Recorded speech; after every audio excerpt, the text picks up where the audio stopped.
They told me cruelty always announces itself with a raised voice, but the sentence that broke my ribs from the inside was spoken so quietly, I almost thought I'd imagined it. You're not even my real mother. He didn't look at me when he said it. He was standing by the kitchen sink, rinsing a glass as though it mattered more than the woman who had carried him home in her arms 43 years ago. I remember that I didn't drop the spoon in my hand, didn't gasp, didn't stumble, because the body is strange in moments like that. It preserves your posture even when your heart collapses like wet paper. I simply sat there at the table, my palms flat against the wood, listening to a sentence that felt like it had been waiting in him for years, waiting for a day when he felt bold enough or empty enough to say it out loud. The room smelled of lemon cleaner and something overcooked, and in the window over the sink I saw his reflection. Rigid shoulders, jaw tight, the glass turning slowly in his hand, like time was stalling for him. I should tell you, I'm 74 now, and the walls of this small house have learned the shape of my silence. It's quiet here in a way that doesn't ask anything of me. I wake when I want. I move slowly. I take my tea with honey because I like the sweetness, not because anyone needs me to be cheerful that morning. But that day, the day, my life still assumed it belonged to him, to my son, the boy I held like a prayer, the boy I walked floors with when his colic nearly defeated me, the boy who used to cling to me during thunderstorms because he said I smelled like safe weather. I knew storms. I knew how to calm them. I just didn't know that the storm would someday stand across from me in my own kitchen, speaking a sentence that opened a hole straight through the years between us. He set the rinsed glass upside down on the towel, a little too carefully, and said, almost softly, "We should get things sorted. Carla thinks, well, she thinks we need clarity about heritage, about rights." Rights. The word felt like the doorway into another house entirely, a cold one, the kind where people measure affection by paperwork. I asked him what he meant, though I already sensed the shape of the cruelty forming, the cruelty of someone who believes he is justified. He said there were questions, things that had come up in some genealogy search his wife was obsessed with, and he said it with the bored authority of a man reciting a script he didn't bother editing. I remember staring at the steam rising from my tea, thinking absurdly that the steam was disappearing faster than the warmth between us. But it wasn't the DNA test he mentioned that frightened me. It was the way he kept talking without looking at me, as if he had already replaced me in his mind with a concept, an obstacle, a legal inconvenience. I tried to interrupt him, not angrily, not even firmly, but just to ask why this was coming up now, after so many years of being mother and son. He waved his hand like someone brushing away a fly, and that gesture, more than his words, pressed something sharp under my ribs. You don't wave away a person who nursed you through childhood fevers. You don't wave away the hands that tied your shoes and packed your lunches. Not unless you've already decided those things don't count anymore. He talked for a long time, though I don't remember most of the words. Memory is selective when it comes to pain. I only remember the tone, flat, rehearsed, the tone of someone who has already made peace with the decision he knows will hurt you. And I remember the moment I realized I wasn't angry. Not yet. I was ashamed that a part of me wanted to defend myself, as though being a mother required proof, as though decades of love and sacrifice could be undone by a mouth swab. I sat there listening, nodding like a polite stranger, while inside me something old and loyal was quietly packing a suitcase. "I'm not trying to hurt you," he said at one point, and it was the only sentence that sounded genuinely human, though it was a lie. Hurt wasn't something he tripped over that day. Hurt was the staircase he walked down deliberately, touching every step. And then he said it again, the sentence that would replay in my head for days like a broken hymn. You're not even my real mother. Followed by, the test will clear everything up. It's just science. Science. As though science had sat in the rocking chair with him when he refused to sleep unless someone hummed. As though science had taught him his first prayer, had held his hand the morning he buried his father. I wanted to tell him that motherhood isn't in the cells. It's in the years. Years of showing up, years of trying, failing, trying again, years of folding yourself into new shapes to fit the needs of a child who grows away from you inch by inevitable inch. But I said nothing. I watched his shoulders, the way he finally turned toward me with eyes that held no apology, no conflict, only a chilled certainty I didn't recognize. And I thought of all the times I had forgiven him for thoughtlessness, for selfishness, for the casual cruelties children commit without understanding their weight. Except he wasn't a child anymore. And this wasn't thoughtlessness. This was chosen. When he left that evening, closing the door gently, always gently, because gentleness is an excellent disguise for abandonment, I sat at the same kitchen table, long after the light faded from the windows. I touched the grain of the wood the way one touches a tombstone, searching for something warm beneath something cold. I tried to summon memories of him as a baby, but even those felt suddenly fragile, like glass that had been handled too many times. I wondered when exactly the distance had begun. Was it gradual, like erosion, or was there a single moment I had missed, a fork in the road he took while I kept walking straight? I didn't know. I still don't. At 74, you learn that some truths arrive too late to help you and exactly on time to wound you. The night was quiet, unbearably so, as though the house itself were holding its breath. I sat there until the tea went cold, until my legs stiffened, until I could finally admit something aloud to the empty room. That the sentence he threw at me wasn't an attack. It was a revelation, not about biology, about loyalty, about the cruel ease with which a grown man can unmother the woman who raised him. And when I finally stood up to wash the cup, my hands didn't shake. Shock has a way of steadying you, oddly enough. It gives you clarity you didn't ask for. It gives you permission to stop pretending you're not drowning. He didn't call that night. He didn't call the next day either.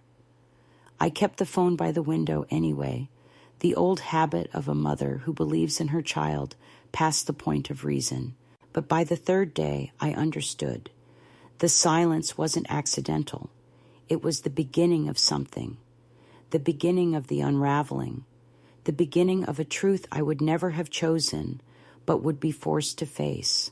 And all because of one sentence spoken in a kitchen that once held the smell of birthday cakes and school lunches. You're not even my real mother.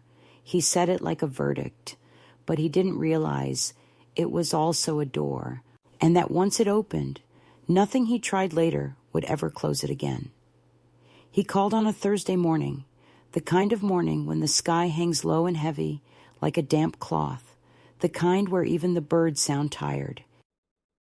I was slicing apples for a pie I had no reason to bake, except that the house felt too still, too tuned to the echo of his accusation, and I needed the distraction of peeling something that wouldn't talk back. The phone rang twice, 3 times, and I almost didn't pick up.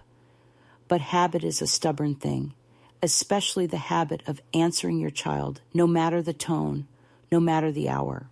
When I finally pressed the receiver to my ear, his voice came through clipped and oddly breathless, as if he'd rehearsed the words but still didn't know how to swallow them.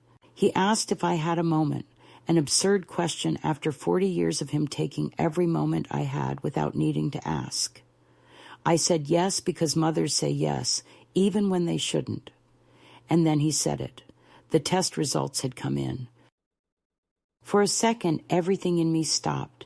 Not with fear exactly, but with the surreal recognition that a story I had never agreed to participate in had reached its next chapter. He cleared his throat and said my name, not Mom, which told me more than the test ever could. He said the results were unexpected. He said there had been an inconsistency.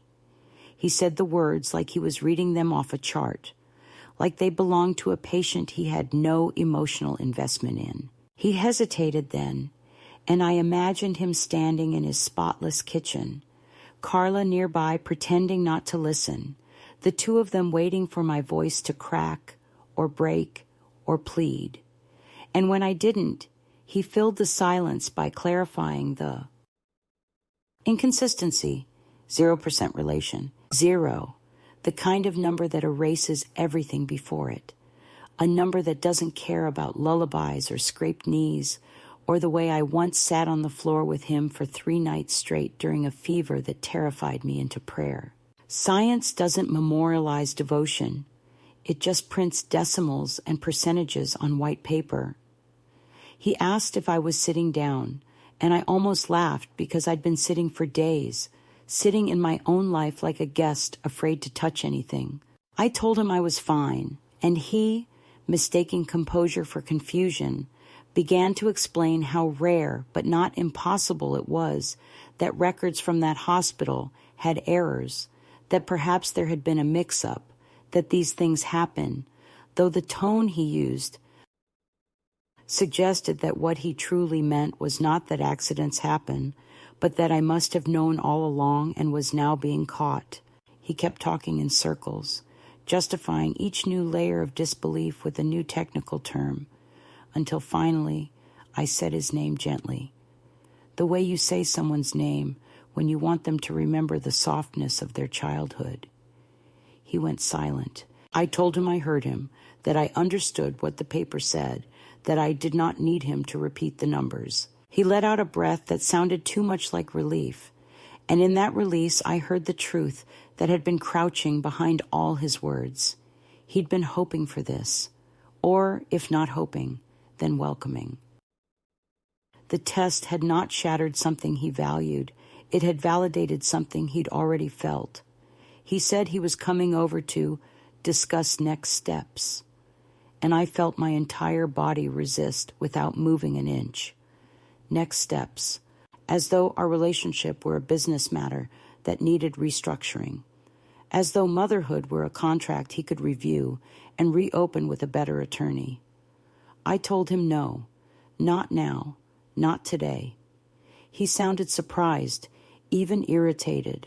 He reminded me that this was important, that things needed to be clarified, that it wasn't just about feelings, but about legal realities, about how this could affect estate matters, about how Carla felt strongly that everything had to be transparent going forward.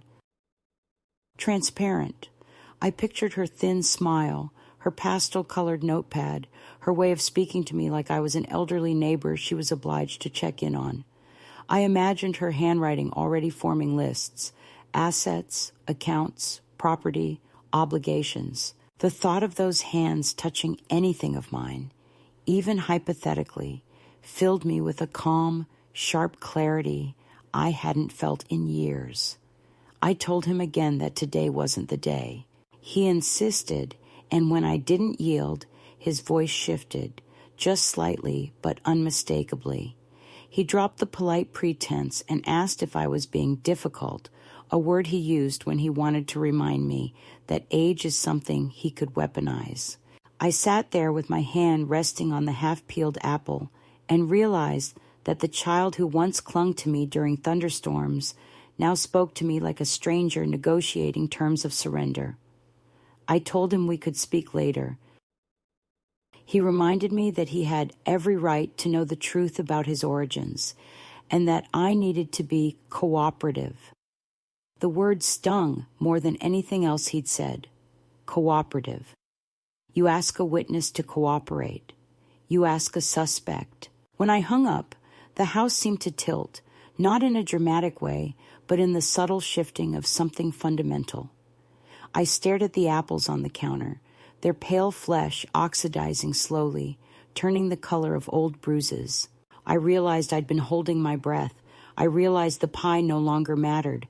I realized the test results had not created a wound. They had exposed one.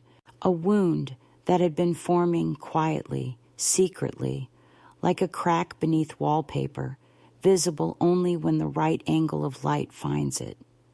The phone buzzed again a few minutes later, messages piling one after another.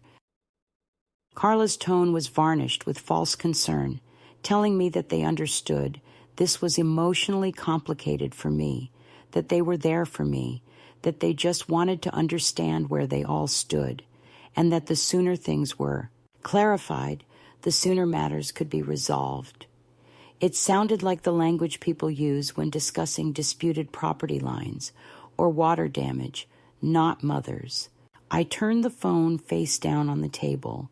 The apple slices had browned completely by then, and the house smelled faintly of citrus from the cleaner I'd used that morning, a smell that always reminded me of new beginnings. But there was no beginning in this moment, only the recognition that beginnings sometimes masquerade as endings, and vice versa. Around noon, the mail arrived. I opened the door expecting bills or catalogs, but instead found an envelope without a return address. Inside was a photocopy of the DNA test he had taken, the same one he had already described on the phone, except this time I could see the numbers clearly. Precise black text on blinding white paper. 0% relation. I studied the line for a long time, not because I doubted it, but because my mind kept trying to reconcile two truths that could not exist in the same house. That the boy I had raised was not mine, and yet he had been my entire world. The numbers did not stir panic or grief. They stirred something steadier, older, something like the feeling you get at the end of a long winter when the first green shoots appear through frozen ground. Not joy exactly, but a realization that something is changing whether you want it to or not. I folded the paper, placed it on the counter, and washed my hands slowly, methodically, as though rinsing off the residue of a life I no longer recognized. When the phone rang the third time, I didn't answer. I walked to the living room, stood by the window where the sunlight fell in an angled strip across the carpet, and let the silence of the house settle around me like a shawl. For years I had believed that mothers lose their children only once, when they leave home, when they choose their own lives, when they step into adulthood. But standing there with the DNA test lying on my kitchen counter like an unexpected verdict, I understood that you can lose a child again and again in smaller, quieter ways. Through disrespect, through distance, through the erosion of kindness, through the slow replacement of intimacy with obligation. The test hadn't stolen anything from me. It had simply named a loss that had already taken place long before the swab touched his cheek. I knew then that something irreversible had begun, not a rupture, but a reveal. The kind that doesn't ask for your permission. The kind that doesn't stop once it starts. The kind that strips away every illusion you've used to keep yourself warm. And as I stood there in the fading light of early afternoon, I felt the world shift beneath me, not violently, not cruelly, but with the solemn certainty of a truth that had waited a lifetime to be acknowledged. In the days that followed, the silence between us stopped feeling like a pause and became something heavier, something shaped like a verdict that had been delivered without ceremony, and I found myself moving through the house the way people walk, through a museum of their own life, touching objects not for comfort, but to confirm they were still real.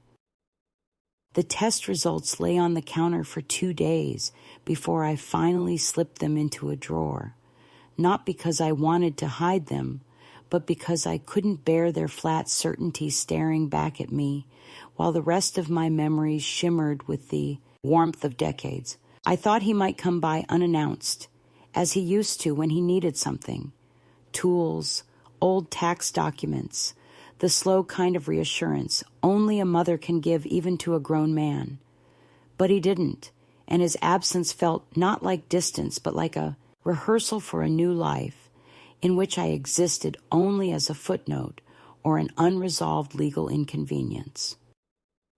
What startled me most wasn't the shock of the truth, but how quickly he adapted to it, how efficiently he rearranged his language around me, replacing terms of closeness with sterile phrases that sounded like instructions in a manual.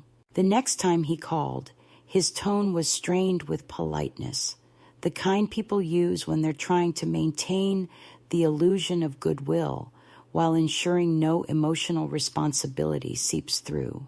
He asked if I had considered next steps, as though motherhood were a matter of paperwork to be updated. He mentioned, in the same tone one might use to discuss trash pickup schedules, that certain arrangements might need to be reviewed in light of the new information.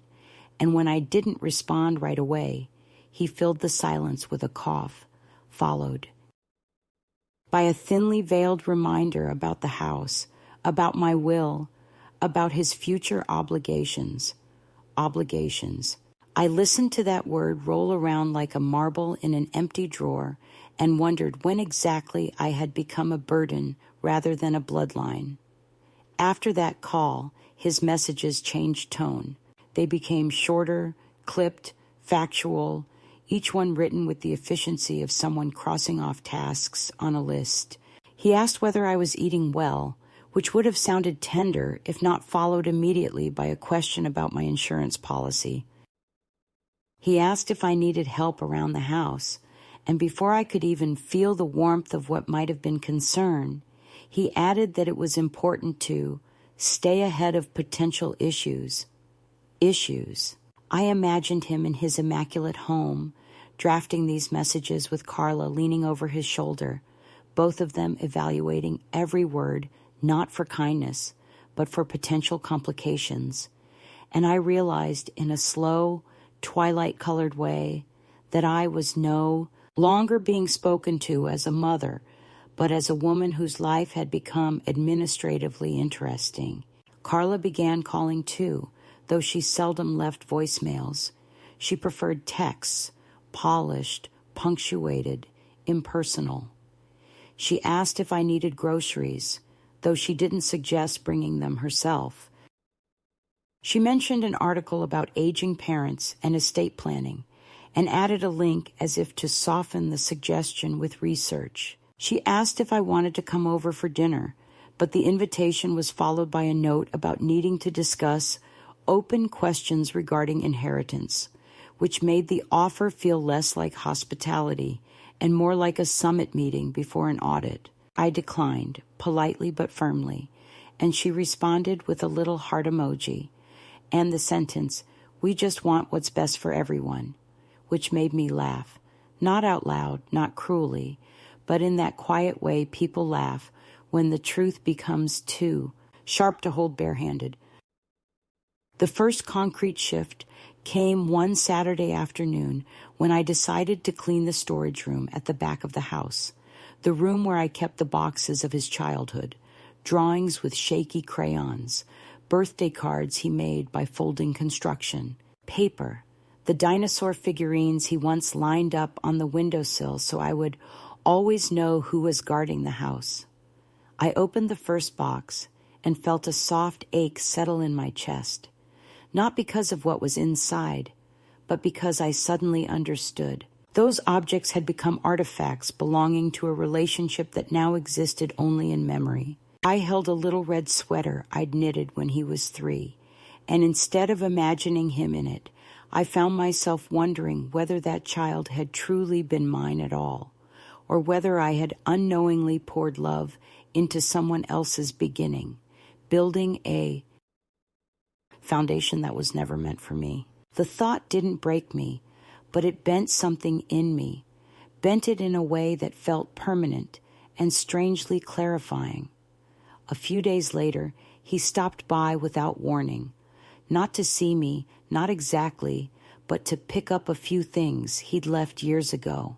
He didn't sit, didn't take off his jacket, didn't even pretend to look around the house that had held his entire childhood, and I watched him move from room to room with the confidence of someone revisiting a place he had already mentally vacated. He gathered some old files, a jacket, a toolbox, and as he stood in the doorway, ready to leave, he reminded me about scheduling a meeting to straighten out certain misunderstandings.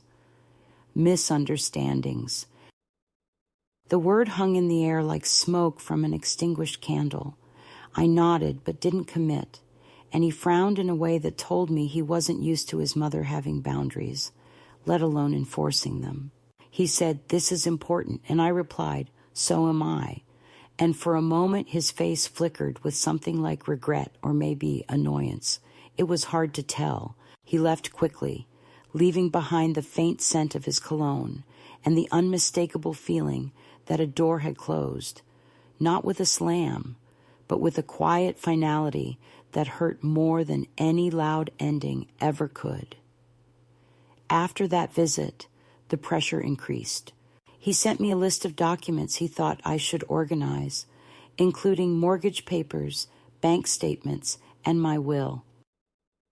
He claimed he was asking out of concern, but his concern carried the tone of someone preparing for an audit rather than offering support. I realized then that he wasn't ensuring my future. He was securing his own. The more I resisted, the more insistent he became, and I began to recognize a pattern I had always overlooked. When he wanted something, he wrapped the request in the language of responsibility, making it seem as though I were the one being unreasonable if I hesitated. The turning point, the moment the quiet cruelty became unmistakable, came in the form of a short message he sent late one evening. He wrote, "Since we now know the truth, we need to be realistic about expectations. No greeting, no signature, no attempt at softness, just that one cold sentence, a sentence that stripped away the last remaining veil of familial illusion. Expectations. As if motherhood had been nothing more than a mistaken assumption. As if decades of devotion had been a clerical error. As if now that biology had withdrawn its endorsement, my role required renegotiation. I stared at the message long after my eyes blurred, and instead of responding, I turned off my phone and placed it face down on the table, the way one does with something that has ceased to be familiar. From that point on, something subtle shifted inside me. Not anger, not yet, but a steady retreat from the role I had always inhabited without question. I found myself thinking differently about the house, about my belongings, about the future. I began to recognize that love, to remain love, must be held willingly, not demanded or measured. The DNA test may have revealed that he wasn't my son by blood, but his behavior revealed something far more painful, that he wasn't my son by choice either. And once that truth settled into my bones, the quiet erosion of our bond became both inevitable and strangely liberating, like the slow turning of a tide that carries away what was already loosening and leaves behind only what was meant to stay. I don't remember the exact moment when the fear began to loosen its grip, or when the confusion settled into something sturdier. But I do remember waking one morning and feeling as if the house itself had shifted by a few degrees, as if the walls had finally learned to breathe with me rather than around me. It wasn't courage, not yet, and certainly not anger. It was something quieter, something like the slow realignment that happens in the spine after months of walking with a weight you didn't realize you could set down. The day began like any other. I made tea, opened the curtains, listened to the faint hum of a passing truck, and tried not to think about the test or the avoidance or the growing list of passive-aggressive requests from him and his wife. But instead of sinking into the usual routine of replaying conversations and interrogating my memories for signs of how all this might have begun, I found myself reaching for the old cardboard box tucked high on the closet shelf, the one filled with papers I hadn't touched in decades, the one marked in fading ink with my late husband's name. I carried it to the table slowly, partly out of habit, partly out of reverence, because that box had not been opened since the week after his funeral, when every item felt like a betrayal of finality. Inside were envelopes, receipts, letters, scraps of things that only made sense to a couple who had built a life together, one unglamorous detail at a time. I sifted through the contents without expecting to find anything useful, touching each piece as though reminding myself that my life had not begun or ended with a single child, wanted or unwanted. But then I found a small folded document tucked between insurance forms, an old hospital record, yellowed at the edges, bearing the name of the maternity ward and the date of that long-ago night when I became a mother, or believed I had.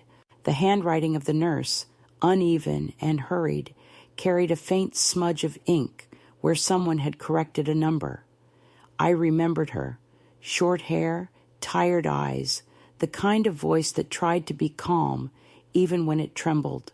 What I hadn't remembered until that moment was that another baby had been born within minutes of mine in the next room, and that both records were nearly identical until the hastily corrected mark of time separated them. It meant nothing concrete, nothing provable, but something in me recognized it as a thread that had been tucked away for decades, waiting for the day I might be forced to pull it. I sat there staring at that record, not because it answered anything, but because it reminded me that the world was larger than my grief, and that there had been a time when life was still messy and unpredictable, not yet confined to the narrow hallway of disappointment. I remembered that night with a sudden clarity. The storm pounding against the windows, the power flickering twice, the doctor rushing between rooms, and the way I had clutched my newborn to my chest, convinced the universe had finally given me something worth protecting. I remembered the nurse whispering something apologetic when she brought him to me after a delay, how she'd said there had been a small mix-up, and how I, exhausted and overwhelmed, had simply nodded, trusting that professionals know what they're doing. That memory, forgotten or perhaps ignored for years, now returned with a strange steadiness. It didn't excuse anything, didn't justify his behavior, but it did lift a heavy fog off my heart, a fog that had made me feel foolish for loving a child who now seemed so ready to unlove me. I decided then to do something I hadn't done in years. I called an old friend, someone who had been a nurse at that hospital long after my delivery, but knew the staff, knew the history, knew where the bones were buried in that aging building. She was surprised to hear my voice, surprised I still had her number, and after the brief pleasantries that older women exchange like warm blankets, I asked her if she knew anything about record errors or infant mix-ups from that era. There was a pause, not long, but waited, and then she said that hospital hadn't been known for its discipline, that mistakes happened more often than anyone would publicly admit, and that the early 70s had been particularly chaotic due to staff shortages and outdated protocols. She didn't tell me what I wanted to hear. She told me what was true. And that truth, fragile though it was, created a new space inside me, a space not for hope, but for perspective. When I hung up the phone, I felt something inside me shift, a small but unmistakable turning, like a weather vane adjusting to a new wind. It wasn't that I suddenly believed my real child was out there somewhere, living a parallel life. I was too old and too grounded in reality to chase fantasies. It was that I understood, maybe for the first time, that I had not failed him. I had not created this coldness, this distance, this opportunistic hunger in him. I had raised a child to the best of my ability, loved him with the kind of relentless devotion only mothers can conjure, and if that devotion had not grown into gratitude or loyalty, then perhaps it had roots elsewhere. Knowing that didn't heal the wound, but it cleaned it, made it easier to breathe around it. That afternoon I went for a walk, not the aimless kind I'd been taking since the test, but a deliberate one. Down streets I hadn't walked in years, past houses that had changed colors and fences and owners. I looked at the neighborhood with eyes that felt new, seeing details that had always been there, but had never mattered until now. The cracked sidewalk near the corner, the overgrown hedge behind the old Parker place, the way the sunlight hit the pavement in long, forgiving strips. Walking felt like reclaiming something. Not my past, not my motherhood, but my ownership of my own life. I realized I had been living as though everything still hinged on his needs, his moods, his expectations. And for the first time, it occurred to me that I was allowed to step out of that orbit. When I returned home, I made a cup of tea and sat at the kitchen table where he had once sat, swinging his legs, telling me stories about school, about dinosaurs, about the little worlds children build inside their minds. I looked at the chair across from me and understood that the boy who had filled it no longer existed, and that the man who had replaced him did not see me as the woman who had raised him. It should have broken me, should have reduced me to tears or fury, but instead it gave me a strange, quiet strength. I felt like someone stepping out of a long shadow, blinking into sunlight she'd forgotten she could still stand in. I realized then that I did not need to chase him, convince him, explain myself to him, or cling to the identity he had revoked. I could simply accept the truth that biology had exposed and behavior had confirmed. He was not mine, not anymore, and perhaps not ever in the ways that mattered. And with that acceptance came a profound stillness, the kind that marks the beginning of a life, reshaped not by circumstance, but by choice. I had expected the quiet to last longer, expected him to stew in whatever mixture of entitlement and confusion he was drinking from. But entitlement has a way of accelerating itself, and it wasn't long before the first real intrusion arrived, not through him directly, but through the carefully manicured hands of his wife. She appeared on my doorstep on a windy afternoon, the kind of bleak, colorless day when the air feels like it's trying to erase you. She did not knock timidly. She tapped sharply, 3 short bursts that sounded less like a greeting and more like a summons. When I opened the door, she was already halfway rehearsed, standing with perfect posture, her hair smoothed back in that severe style she favored, holding a folder pressed to her side as though she were presenting evidence rather than visiting. Family. She smiled, but it was the kind of smile people use when they're trying to hide their eagerness to get what they came for. She said she hoped I was well, said she wanted to clear the air, said she didn't want things to become uncomfortable, all the while angling her body so she could peer over my shoulder into the house, scanning the space like someone performing an initial appraisal. I didn't invite her in immediately, not out of hostility, but because something in her eyes told me she hadn't come to talk. She had come to extract. Eventually I stepped aside, and she walked in with the hesitancy of someone entering a place she considers beneath her. She commented on the neatness of the living room, on the charm of old houses, on how difficult upkeep must be at your age, and I felt each observation land like a tiny dart, not enough to wound, but enough to outline her intentions. She finally sat, crossing her legs in a precise diagonal, smoothing her skirt as she settled, and produced the folder with a kind of theatrical delicacy. She explained that the family was under a lot of stress, that the situation had been emotionally taxing for everyone, and that it was important for all of us to be aligned so we could move forward with clarity. Every sentence felt curated, polished, pre-approved by someone who believed diplomacy and manipulation were the same thing. She opened the folder and slid a paper toward me, though she kept her fingertips resting on the edge, as if she feared I might snatch it and run.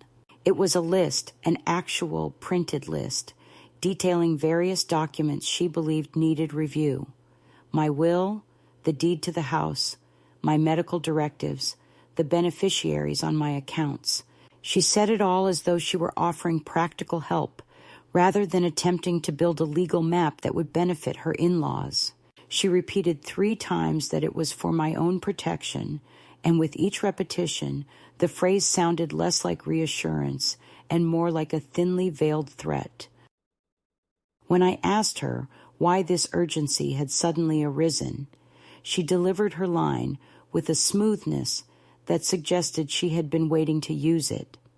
Well, now that we know there is no biological connection, certain assumptions we all made in good faith need to be re-examined.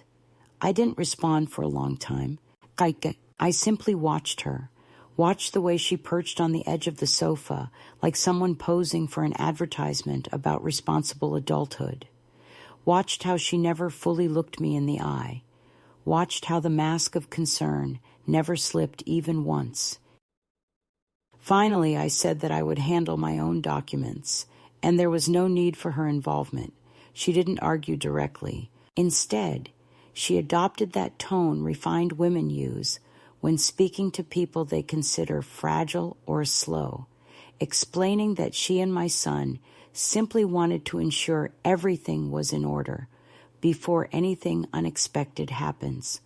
And for a moment, I truly wondered whether she meant illness or whether she meant disappearance, emotional or otherwise. She went on about fairness, about transparency, about the complexity of inheritance law, all while pretending her interest was altruistic.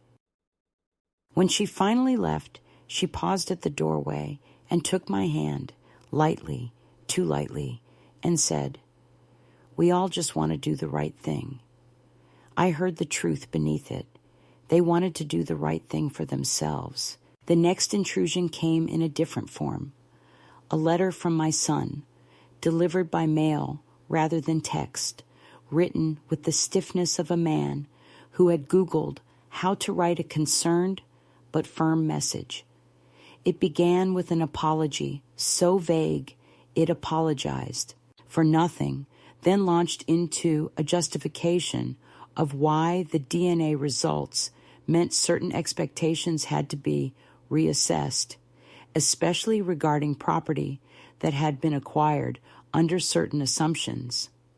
He emphasized that he wanted to avoid conflict, which is something people say only when they are preparing to create it. He asked, no insisted, that we meet soon with someone who could help mediate, and when I read between the lines, the mediator he had in mind was a lawyer, not a therapist. For days after, the phone rang more often, sometimes him, sometimes her, sometimes an unfamiliar number I didn't bother answering. The messages were a steady drip of reminders, requests, insinuations. They asked if I had made any progress reviewing my paperwork, if I had given thought to my long-term arrangements, if I might share current valuations for certain assets so that everyone stays on the same page. Each message made it clearer that they were no longer thinking of me as an elder or a parent, or even a person whose life had its own dignity. They saw me as an equation, a ledger line, a variable that needed resolving. The pressure only increased when one afternoon, as I returned from a walk, I saw a sleek black car parked near my driveway, the kind that suggested a professional who works in conflict rather than comfort. A man in a tailored suit stepped out, holding a briefcase, and introduced himself with a businesslike nod. He said he represented my son and that they had asked him to check in regarding certain legal clarifications. He spoke with the overly measured calm of someone accustomed to people becoming emotional, and his tone suggested he was already prepared, with soothing rebuttals. I told him he had no reason to be there, that I had not requested legal consultation, and that any concerns about my affairs were mine alone to manage. He tried to continue, but I closed the door slowly and deliberately. And for the first time in this entire unraveling, I felt something resembling power return to my body. But it didn't stop. With each boundary I set, their urgency grew. He left a voicemail late one night, his voice tight and frustrated, saying he didn't understand why I was being uncooperative, as if cooperation were an obligation rather than a choice. He reminded me that family was supposed to be honest with one another, and I almost laughed at the irony of hearing that from someone who had been ready to erase me the moment biology gave him an excuse. He said that tensions like this could be damaging, that it was better to address issues while we still could, that dragging things out would only make everything messier. That word, messier, landed with a weight he probably hadn't intended. I realized in that moment that what he feared wasn't losing me. It was losing access, losing control, losing the benefits he had assumed were guaranteed. And then, as if the universe wished to punctuate his pressure with clarity, another letter arrived, this time from a distant cousin who had seen something posted on social media. My son and his wife had circulated a carefully worded message on some community page, portraying themselves as concerned for my well-being, implying that I might be confused or vulnerable, asking for anyone who saw me to reach out. They painted my independence as instability, my silence as fragility, my caution as decline. They made me into a missing person while I was sitting at my kitchen table reading their performance in black and white. That was the moment something solidified inside me, not bitterness, not rage, but a deep, almost graceful certainty that I could no longer allow myself to be treated as a shadow of the woman I had always been. The escalation did not surprise me anymore. It revealed them more clearly than any test ever could. I understood then that they were not trying to reconnect or reconcile or rediscover any semblance of familial bond. They were tightening a net woven from paperwork and assumptions and socially polished coercion, hoping I would fall into it. Quietly, but I had lived long enough to recognize a trap, even when dressed in polished language and professional courtesy. I knew then that the next steps would not be theirs. They would be mine. I had always imagined that the final breaking point in a family would come with shouting or slammed doors or some dramatic confession that would echo through the house long after the voices were gone. But the truth is quieter and heavier, like a curtain being lowered by someone who has already turned their back. The day everything snapped into place was not marked by any storm or omen.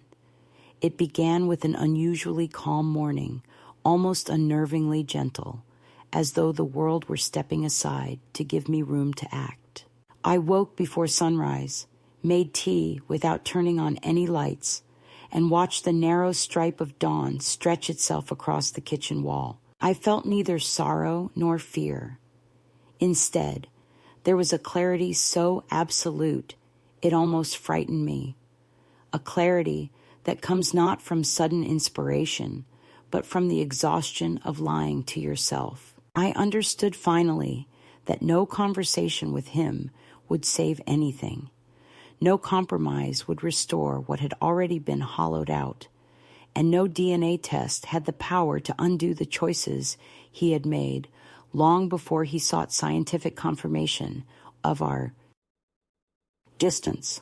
The letter from his lawyer lay on the counter, the latest in a series of coldly polite intrusions, outlining the need for an urgent discussion regarding matters of inheritance and responsibility. I read it again, not because I needed to, but because I wanted to feel for one last time the full weight of their presumption. It was almost a gift, that letter, because it stripped away every remaining layer of ambiguity. They were not concerned about my well-being. They were not trying to understand. They were positioning themselves for acquisition, treating my life as an estate in early probate, speaking to me as though I had already stepped half out of the world. And when I folded the letter and placed it beside the others, I knew that answering them would only delay what needed to be done. I went to my desk, opened the drawer where I kept things that mattered, and removed the small stack of documents I had guarded for years. The deed to the house, my savings certificates, the old insurance papers, and the will I had drafted long ago, back when I still believed my son saw me as more than an obligation. I read that will slowly, tracing the words with the edge of my nail, remembering the hope that had shaped it, the unwavering belief that leaving something behind for him would be a final act of love. But how do you leave a legacy to someone who sees you only as a transaction? How do you entrust your life's work to someone who has already erased you emotionally and now seeks to erase you legally? The answer revealed itself without drama, as simple and inevitable as a tide turning. I tore the will in half, not angrily, but with the same care one uses when removing a bandage from skin that has finally healed. Then I tore it again and again until the pieces were small and quiet and no longer capable of binding me to a history that no longer existed. I gathered them into an old ceramic bowl, carried it to the kitchen sink, struck a match, and watched the flames catch slowly, trembling at first, and then rising with sudden confidence.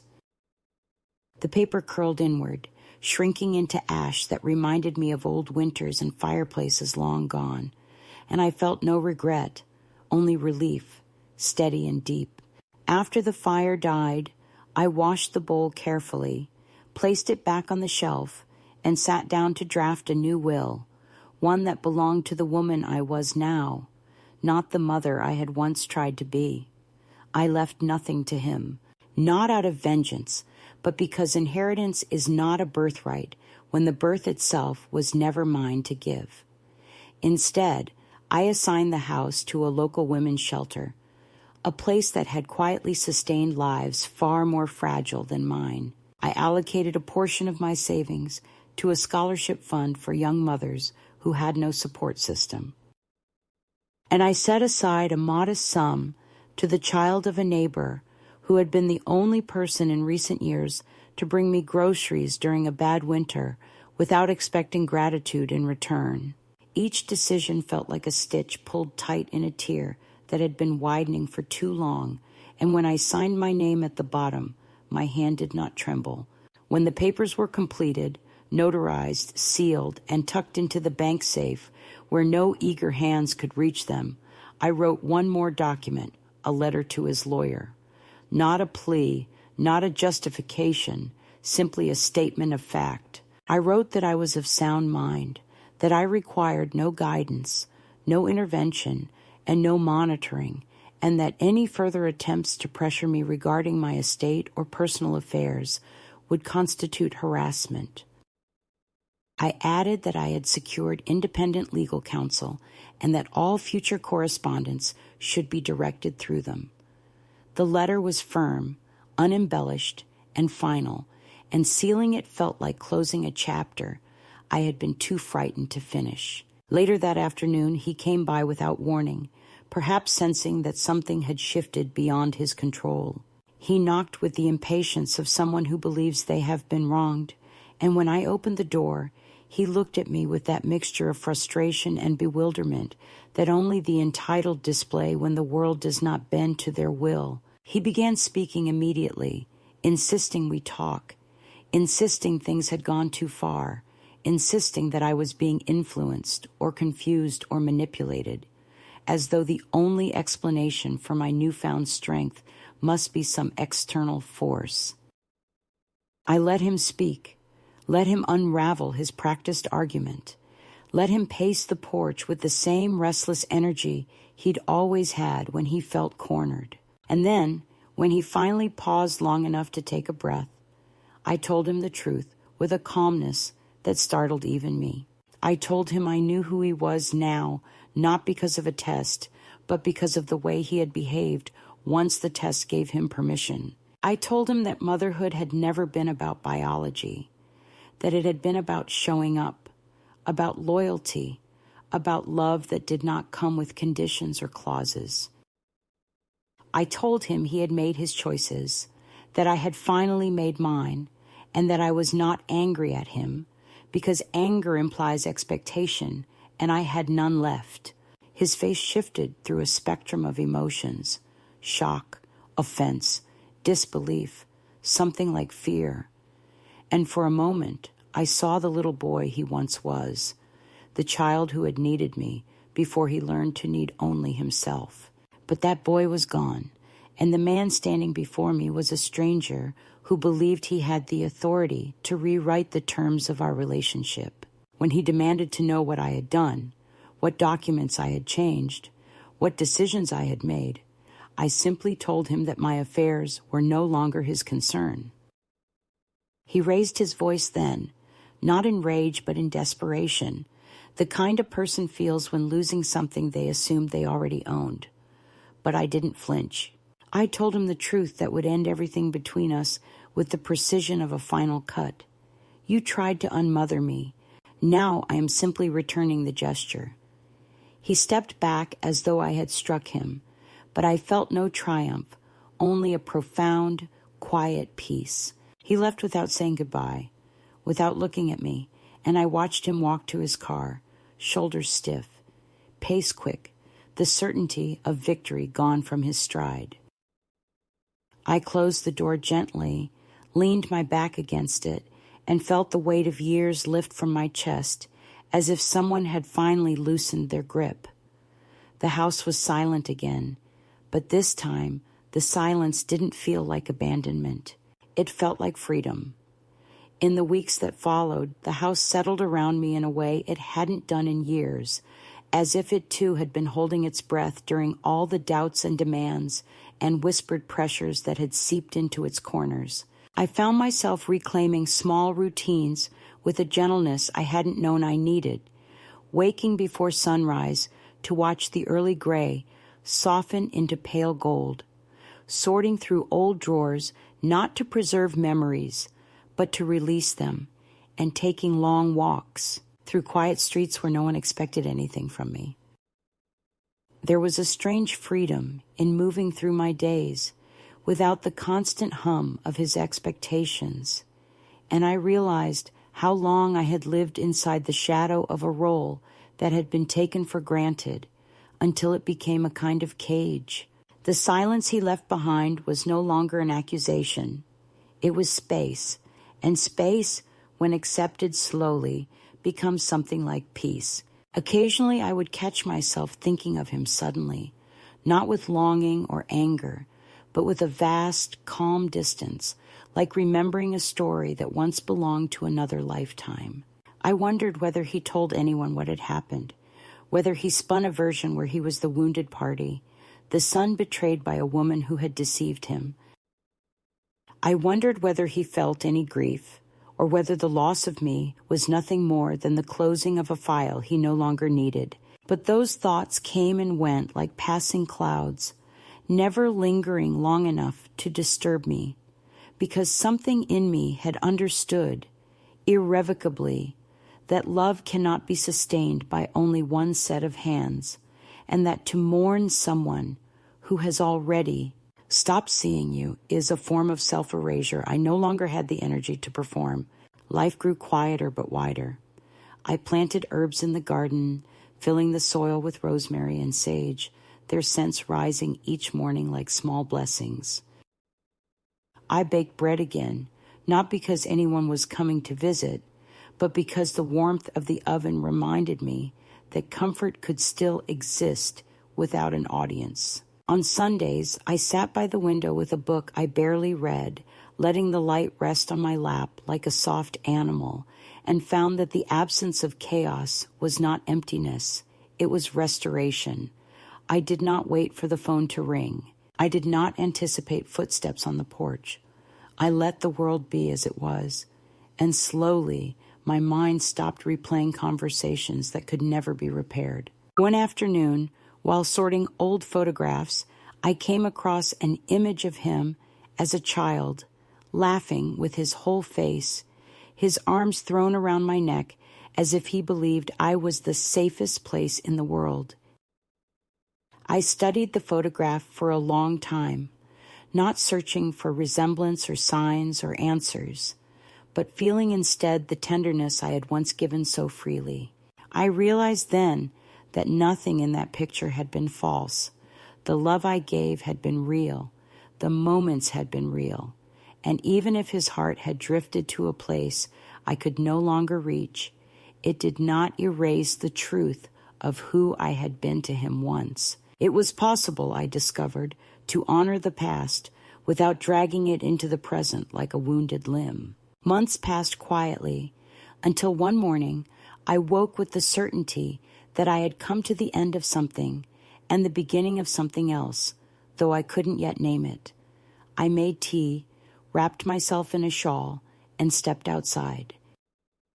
The air held the faint chill of early autumn, crisp enough to remind me that seasons turn, whether we want them to or not. I walked to the park at the end of the street, a small place with an aging fountain and benches worn smooth by time, and watched a young mother playing with her toddler. The child stumbled, as children do, and lifted his arms instinctively, and without hesitation she bent to gather him, murmuring something into his hair.